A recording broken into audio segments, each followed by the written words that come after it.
콜라보 체험활동 2020년 1학기 7주차 동영상 강의 시작하도록 하겠습니다. 오늘 강의는 한 2개 정도 만들어질 것 같아요. 그래서 1편과 2편 2개 다 보시고요.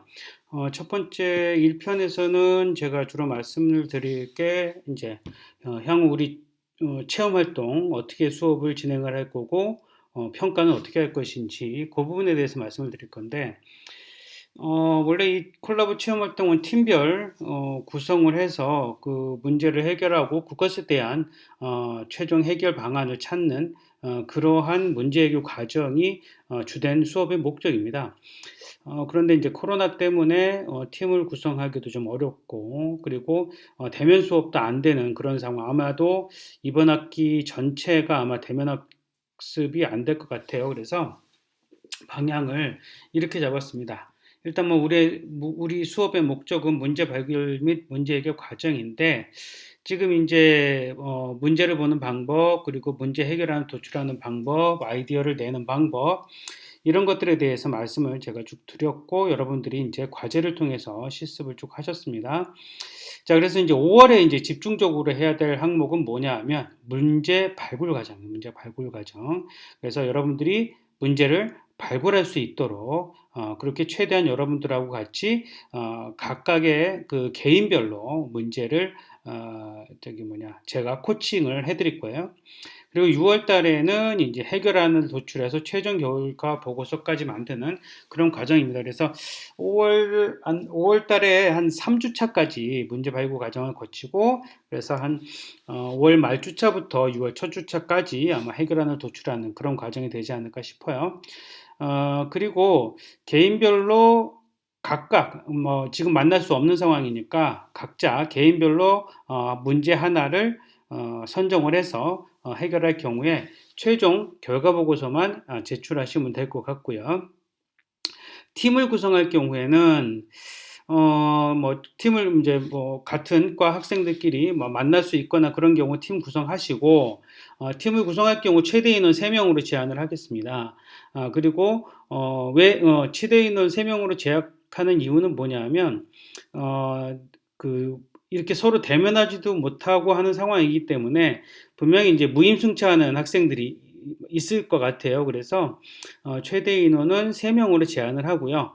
팀원이 협력해서 팀원 3명이 최대 3명이죠. 최대 3명이 협력해서 한 개 문제를 발굴하고 해결 과정까지 가는 건데 자, 개인별로 문제를 해결할 경우에는 최종 결과 보고서만 제출하면 됩니다. 근데 만약에 팀을 구성해서 최종 결과 보고서를 만들 경우에는 최종 결과 보고서와 함께 프리젠테이션까지 해야 된다는 점, 그거까지 여러분들이 하셔야 된다 이렇게 얘기를 할 수가 있습니다. 그러면 최대 3명이면 어떻게 되겠어요? 이제 2명이면 한 명은 결과 보고서 작성하고 한 명은 PPT 작성하면 되고요.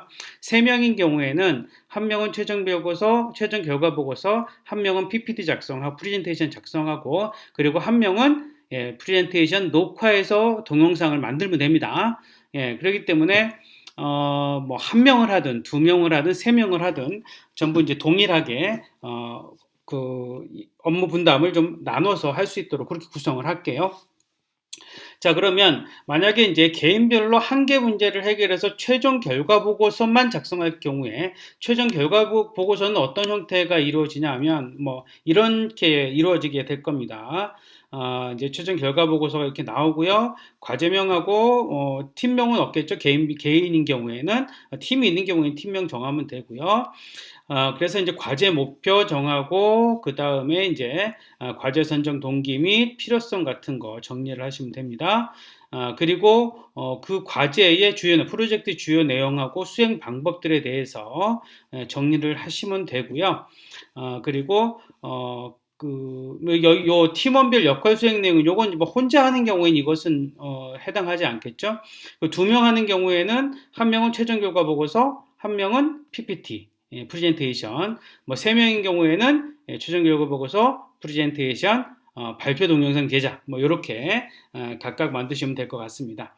그리고 이제 최종 결과물에 대한 기대 효과 및 활용 방안 이런 거 정리하고요. 그리고 사진은 필요한 경우에는 넣으시면 좋은데 이렇게 내가 문제를 발굴해가는 과정 있잖아요. 그런 것은 반드시 이제 그 사진을 넣으면 좋은 게 아니라 사진은 반드시 넣으시도록 하세요. 그래서 문제가 되는 사람하고 인터뷰를 하거나 문제되는 현상을 촬영하는 그렇게 해서 반드시 사진은 뭐 가능한 많으면 많을수록 좋습니다. 그렇게 해서 최종적으로 그 사진까지 첨부해서 문제 해결 보고서를 작성하시면 됩니다. 그리고 프레젠테이션 어떻게 작성을 하냐면 프레젠테이션은 뭐 아까 봤던 요것은 이제 2018년도에 이제 학생들이 했던 건데 요것은 이제 특허에 관한, 특허까지도 낼 수 있는 그런 상황까지 갔어요. 그래서 이제, 바람직한 현상이라서 요것을 이제 말씀을 드리겠는데, 반려동물 배설물 문제를 해결할 수 있는 아이디어를 기획하는 그런 과정입니다. 그래서 문제인식과 컨셉 도출하고, 첫 번째 문제인식부터 나가죠. 그래서 왜 이 문제를 생각하게 됐는지 그런 내용을 생각을 하게 됩니다. 그리고 설문조사에 들어갑니다. 설문조사 들어가서 과연 어떠한 문제들이 있는지 그것을 객관적인 요소, 그러니까 설문조사를 하는 이유는 내가 생각했던 문제가 실제로 다른 사람들도 그렇게 생각하는지를 알아보는 과정입니다. 그래서 그 설문조사를 할 경우에 가능하면 객관성을 유지할 수 있도록 하는 과정이 좀 중요합니다. 그리고 이제 적극적으로 이제 일반인들을 향해서 설문조사를 한 다음에 실제 애견을 가지고 이제 문제 해결에 대한 내용과 관련이 있는 그런 사람들하고는 심층 인터뷰를 할 수 있게 됩니다. 그래서 심층 인터뷰를 통해서 과연 내가 만든 해결책이 쓸모 있는 것인가를 이제 확인해 보는 그런 과정이 되겠죠.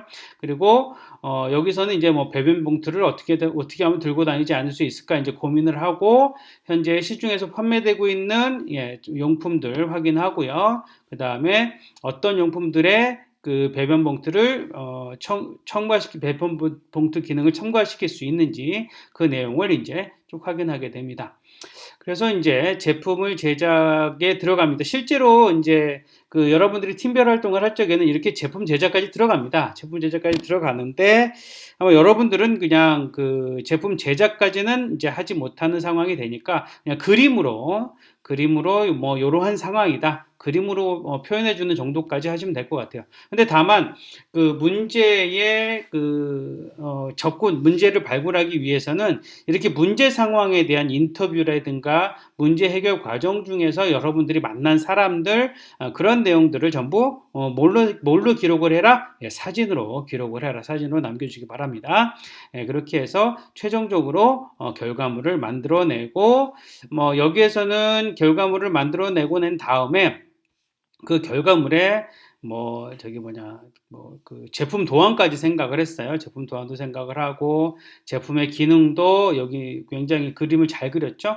CAD로 그림을 그렸고, 그리고 제품의 기능, 실제로 이제 제품을 만들었고요. 그리고, 이것과 관련돼서 특허가 들어가 있는 것은 없는지도 확인을 해 볼 수가 있었습니다. 그래서 이런 식으로 여러분들이, 프레젠테이션은 잘 작성할 수 있으니까 이렇게 프레젠테이션까지 작성하시면 되겠다 이렇게 말씀드릴 수가 있습니다. 어쨌든 문제인식과 문제인식 과정 그리고 문제를 도출해가는 과정 그 다음에 아이디어의 컨셉을 도출을 하고 최종 결과물을 만들어내고 그래서 초기 프로토 제품이 나오겠죠.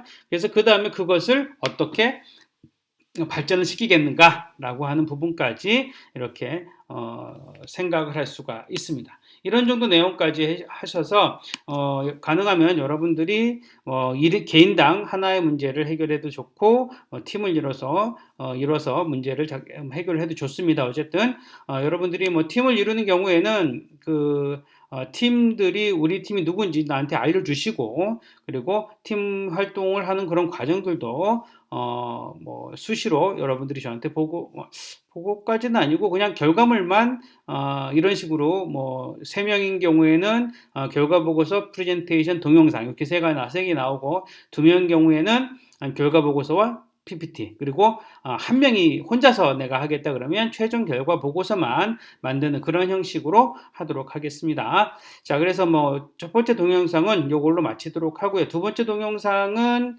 저거를 할게요. 저기 뭐냐, 여러분들이 그 4주차 때 했던 여러분들이 문제를 발굴하는 과정 있잖아요. 그것에 대해서 각 개인별로 문제 발굴에 대한 내용을 조금 짚어드리도록 하겠습니다. 그럼 두 번째 동영상 이어서 계속 학습하시기 바랍니다.